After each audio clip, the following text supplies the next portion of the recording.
Цахилгаан захиж Адарбора шагсан нэгэн өдөр уулаан дүрсэгтэй залуу хорон мангасыг ялж аюулд орсон эльф охиныг аварчээ гэж бодтол. Залуу охиныг чийчгэсэн хорон мангастай цуг үх гэд хөлөөрөө царайг нь нялх өшгөлдөг.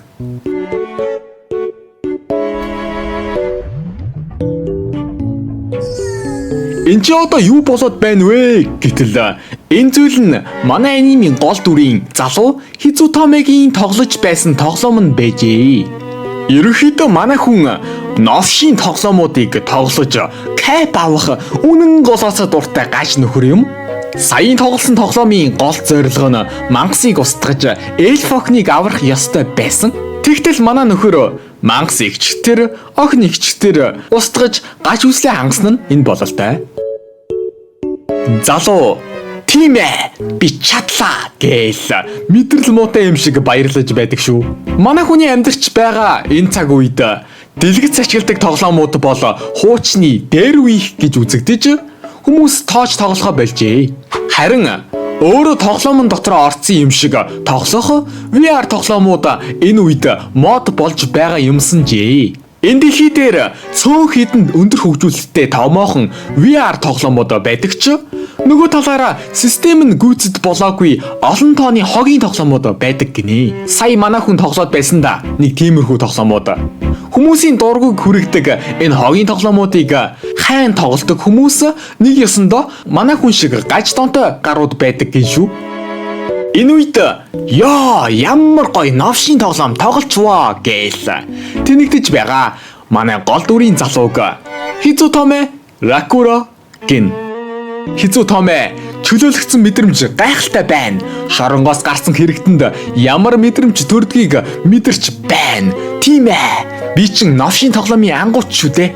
За одоо ямар новшийн тоглоом эхлүүлэх вэ? Гээл солиорч байдаг юм да. За юу байцгаанда?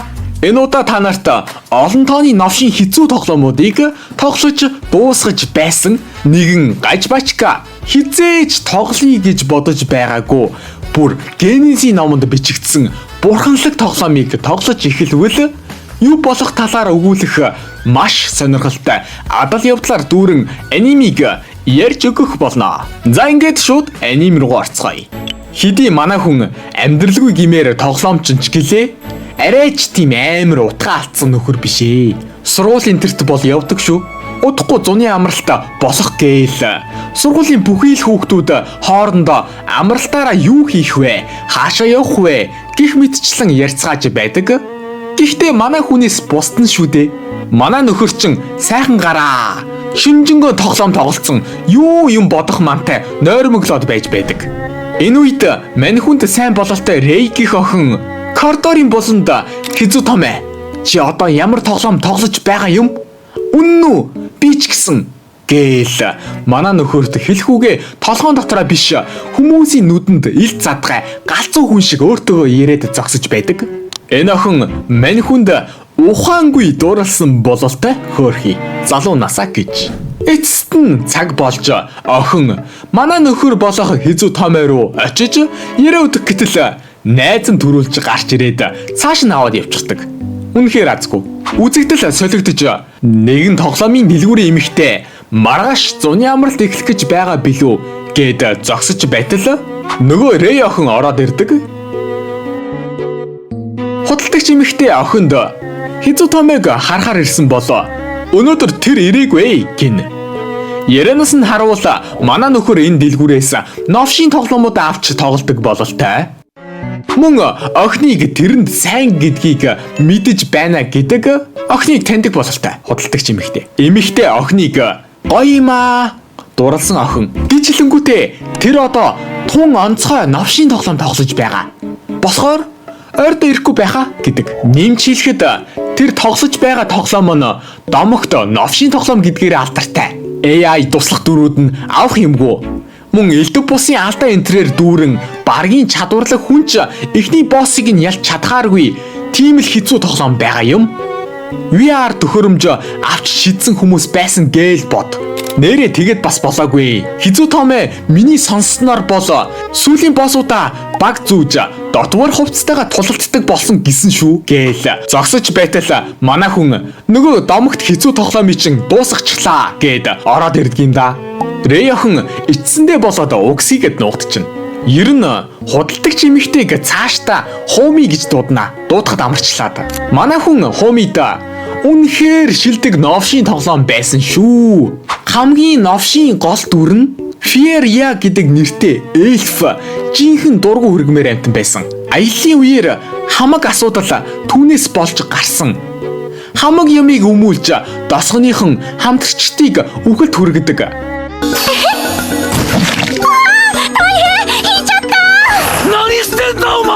Тэгээд ямар хариуцлага үүрэх бол гэж бодтол.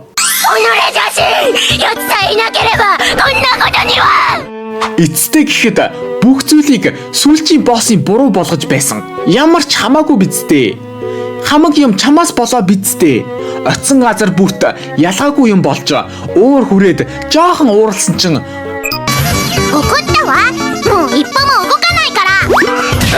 түүх үргэлжлэхгүй болчихсон. Автоматар хадгалдаг болохоор буцаах арга байгаагүй. Эвийг нь олох гэж бүтэн 3 цаг болсон. Тэгээд бүр ингэж тэгж явсараа ёо сансан төдийдл уур хурж байна. Тэгээд сүүлчийн боссыг ялж тэр муу эльфийг болгож өгсөн дөө гэдэг. Харин одоо ямар тоглоом тоглох вэ гэдгээ мэдэхгүй байна оо гэж Хумид хэлтэл. Хуми залууд тийм бол хаяад новшийн тоглоомоос өөр тоглоом тоглож үзвэл яасан юм? Нэгэсэндээ новшийн биш тоглоом 30 сая тоглогч давсан VR тоглоом болох Shangri-La Frontier-ыг чамд санал болгож байна. Хаяа олон хүнтэй тоглоом тоглож үзэж болох юм биш үү? Тэ? Харин манай хүн новшийн тоглоомын эсрэг оршдог бурханлаг тоглоомыг тоглож үзье да гэд үзэхэр болвоо. Тэгээд тоглоомоо авчаад гэртээ ирээд тоглоомын талаар баг зэрэг судлаж буй хизүү томэ. Хамгийн олон хүн тоглосон тоглоом болж Genesis номонд бичигдсэн мөн тоглоомын хувьд дунд зууны соёлд эрх чөлөөтэй аялах гинүү VR-ыг өндөр түвшинд аваачсан интернет үйлчилгээний томоохон компани болох UEAC-ийн тоглоом нь муу байна гэж яасан ч байхгүй гэж хэлээд тоглоомыг эхлүүлж тоглоомн дотроо орлоо. Тэгсэн өөрийнхөө дүрийг бүтээгээрэй гэж юм.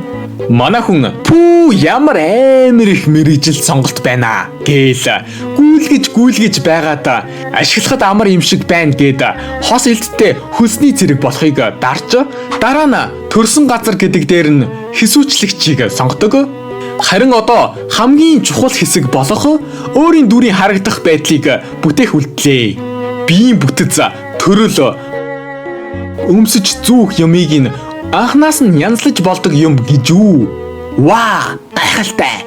Ястай нэг ямар ч сонголтгүй новшийн тоглоомудаас болоод юм бүр дээр нь сэтгэл хөдлөөд байна. За ямар ч байсан нэг мөсөн гайхалтай дүр бүтээчихье. Гэт олон цаг суусны эцэст манай хүний өөрийнх нь төгс төгөлдөр гайхалтай дүр нь бэлэн болвоо. Энийг хараад та нараа түүнийг гаж донтой загварт дуртай нөхөр гэж бодож болдгоо юм шүү. Ягд вэ гэхээр зүгээр л түүний тоглох арга барил хуйгнаас илүү сайн зэвсэгтэй болох юм. Гэвч сайн зэвсэг авахын тулд мөнгө хэрэгтэй болно доо. Тэгэхээр н анхны хэрэгслээ бүгдийг нь зараад олсон мөнгөөр сайн зэвсэг авчээ. Тэгээд хагас нүцгэн болсон байдаг. Мөн хагас нүцгэнгүйгээд баймааргүй байгаа болохоор шууны баг зүүсэн нь энэ байв. Та нар түүнийг ойлгоорой. Зүгээр л гаж нөхөр гэд комент биччихгүй дөө. Манай хүн түүний ч уншаад өөрийгөө гаж гэдгээ мэдээд гаж байхаа болчих магадгүй штэ. За жок байсан шүү. Энд яах вэ? Нэрээ нэмж хэлэхэд манай хүн бүх тоглоом нэрээ ижил нэр ашигладаг гин шүү. Тэр нэр нь Sanraku. Энэ удаач бас Sanraku нэрээрээ тоглохоор болдог. За ингээд бүх зүйл бэлэн болж гол тоглоом руу орлоо. Тэгсэн манай хүн модон дунд сэрж эхэлдэг. Тэгэл бараг бодит байдал шиг хөдөлж байна. Гүйж болж байна. Барьж болж байна. Авирч болж байна. Ваа, том юм. Энэ бол Шанпрогийн ертөнц зүй.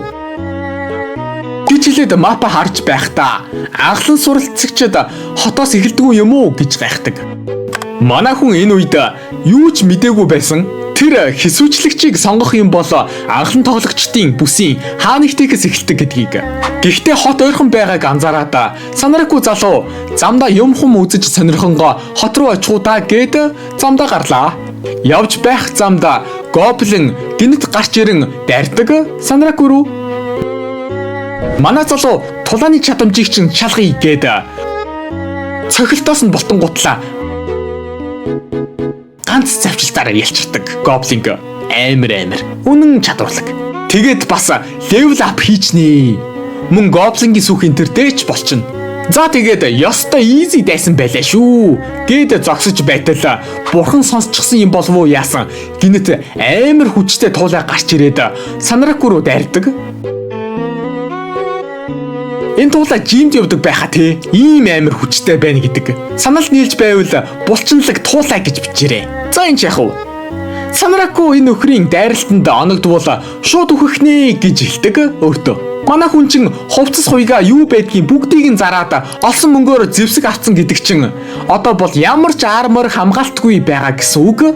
Тэгэхээр ойлгомжтой биз дээ. Нэг оногдвол GG. Нэг харсан чин ёо энэ юу вэ? Ямар амар хурдан хөдөлгөөнтэй юм бэ энэ туулаачин. Тэгээд бас манай нөхрийн дайралтанд өртчөөд үхэхгүй байна гэдэг амин бүхтэй золиг юм а да. Гэхдээ новшийн хэцүү тоглоомуудыг тоглож ирсэн манай Санракугийн хувьд бол ялч чадахгүй дайсан гэж байхгүй билээ. Туулайг яаж хийж байгаад ялчих нь? Туулайг ялж 2-оос 4 рүү өсөрч левел ап хийдэг. Мөн дайсны дайралтыг зэвсгэрээ хаах гэх шинэ скил нэчгдэг. Санраку энэ чин үнэн сайхан хийгдсэн тоглоом байна шүү. Бултхыг өөрийн чадамжаараа хийж болно.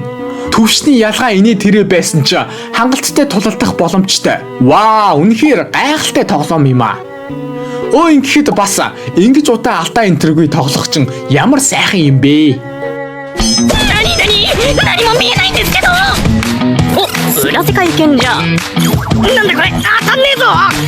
Үнэхээр сайхан юм аа. Аргагүй л бурханлаг тоглоом юм да.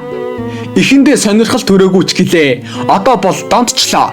Зя ямар ч байсан хамгийн ихэнд тэр туулайн хутгийг өөрийн болгоно гэж хэлээд хаана байна туулаа гэсээр замд таарах бүхий л мангасуудыг дийлж нэг л мэдхэд левел 12 хүржээ.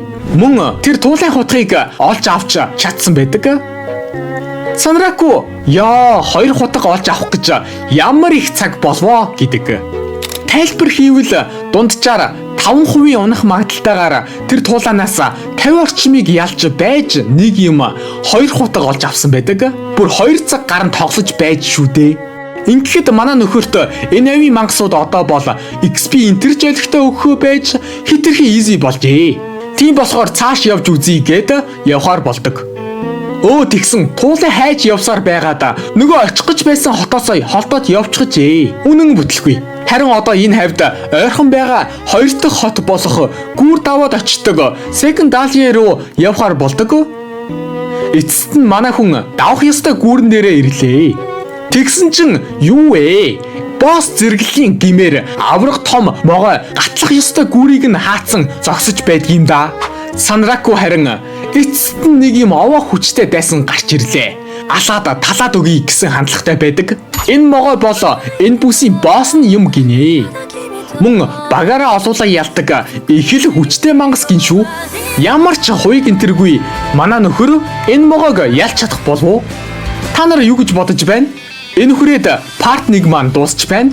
Хэрвээ надаар энэ анимыг цааш өргөжлүүлэн яриулмаар байвал лайк болон subscribe харамлахгүйгээр дараад өгөөрэй.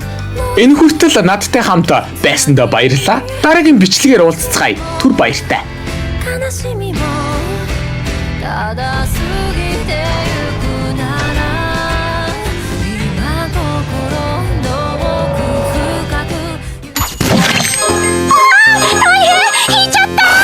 Naniしてんだお前！なんで勝手に馬車乗ってんだよ！ベンチで座って待ってろって言っただろ！己女子よちさえいなければこんなことには！全部お前のせいだろうが！一歩も動かないから。トラブルの原因全部お前だし、戦うのお前じゃなくて俺だ